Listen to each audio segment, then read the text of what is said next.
প্রত্যেক বছরের মতন এই বছরও কৌশিকী অমাবস্যা পালিত হবে বীরভূমের তারাপীঠে। চলতি বছর ২০২৫ সালের ভাদ্র মাসের কৌশিকী অমাবস্যা পালিত হবে ৫ ভাদ্র, অর্থাৎ শুক্রবার, যা ইংরেজি ক্যালেন্ডার অনুযায়ী চলতি মাসের ২২শে অগাস্ট। অমাবস্যা তিথি শুরু হবে ৫ ভাদ্র, শুক্রবার সকাল ১১:৫৫ এবং শেষ হবে ৬ ভাদ্র, শনিবার সকাল ১১:২৪। তবে তারাপীঠ মন্দির তো পুজো দিতে আসবেন, তবে আপনি কি জানেন কেমন নিরাপত্তা ব্যবস্থা করা হয়েছে তারাপীঠ মন্দির চত্বর জুড়ে ও আরও অন্যান্য কি ব্যবস্থা করা হয়েছে?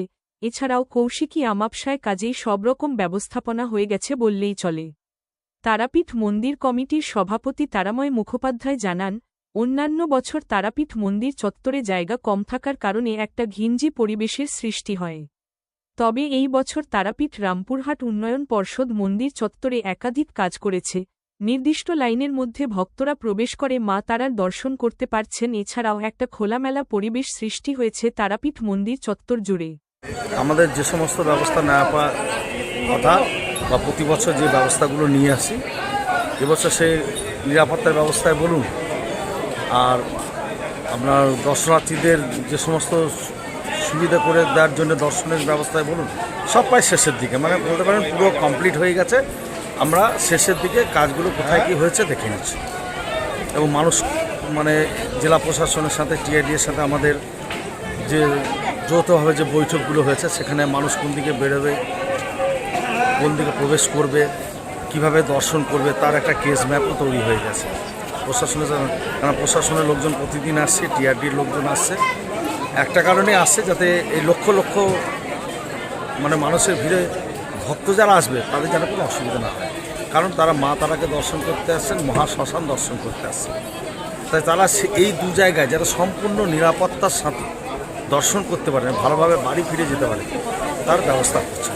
যেমন আমাদের মন্দিরে আমাদের বলুন ছাউনি থেকে ব্যবস্থা, যেহেতু এখন একটা বর্ষাকাল চলছে, মাঝে মধ্যে রোদের দাপট দিচ্ছে, মাথায় একটা ছাউনি থাকছে, তারপরে জলের ব্যবস্থা থাকছে, মেডিকেল ক্যাম্প থাকছে, ফায়ার ব্রিগেড থাকছে।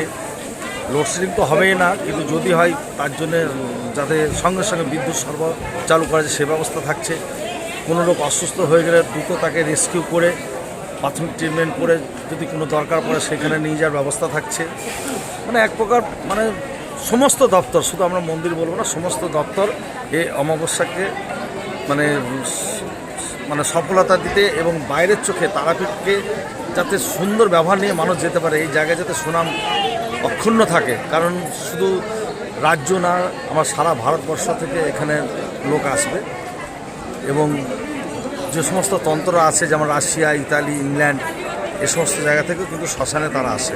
তাই বিদেশি পর্যটকদের যাতে অসুবিধা না হয়, তাই প্রায় শেষের দিকে একদম মন্দিরে তারপর থাকছে কি মন্দির সাজানো হবে বিভিন্ন আলোর সাজে, তারপর ফুল দিয়ে সাজানো হবে। এবং আপনারা তো জানেন প্রতি বছর সারা রাত্রি অমাবস্যা দিন মন্দির খোলা থাকে, সে খোলার ব্যবস্থা রাখা হয়েছে, শিফটিং ডিউটি করে দেওয়া হয়েছে যাতে আমাদের নিরাপত্তার কোনো গাফলতি না আসে। কত সিকিউরিটি গার্ড লাগানো হয়েছে? প্রায় আমাদের তো নিজস্ব 200-র ওপরে আছে, তারপর জেলা প্রশাসনের থাকছে। শুধু মন্দিরের কথা বলছি, তো গোটা তারাপীঠ জুড়ে তো মানে কয়েক হাজার খানেক বা হাজারের উপরে হয়তো সিকিউরিটি ব্যবস্থা থাকবে।